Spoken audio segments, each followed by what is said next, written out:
কে আমরেলা বানান বলতে পারলো না, বা কে হায়ার সেকেন্ডারি বানান বলতে পারলো না, বা কে উচ্চ মাধ্যমিক বানান বলতে পারলো না। এটা কিন্তু এখন ট্রেন্ডিং হয়ে দাঁড়িয়েছে। অতএব যারা এইচএস পরীক্ষা দিয়ে এক্সাম সেন্টার থেকে বেরোচ্ছ, প্রত্যেকটা ভাই বোনের উদ্দেশ্যে আমার একান্ত বার্তা যে তোমরা কোনো রকম ইউটিউবার্স বা কোনো রকম ফেসবুক পেজের কর্ণধারের সাথে কোনো রকম সাক্ষাৎকারে জড়িও না।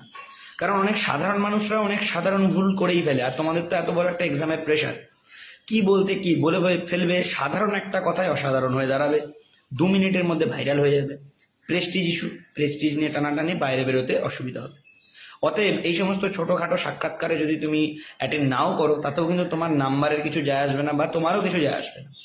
এটা আমার ব্যক্তিগত বার্তা বা মতামত তোমাদের উদ্দেশ্যে, সমস্ত এইচএস পড়ুয়াদের উদ্দেশ্যে। যারা এইচএস পরীক্ষা দিয়ে বেরোবে তারা কিন্তু এই সমস্ত ইউটিউবার্স বা কোনো রকম প্র্যাঙ্ক ভিডিওতে অংশগ্রহণ করো না, কারণ এতে তোমাদেরই কিন্তু ভবিষ্যতে সমস্যা হতে পারে। সবাই ভালো থাকবে, চ্যানেলটা ফলো করবে, তার অবশ্যই এই ভিডিওটা একটু শেয়ার করে দিও, যাতে সমস্ত এইচএস পড়ুয়াদের কাছে পৌঁছে যায়, তাদের অনেকটাই উপকার হবে।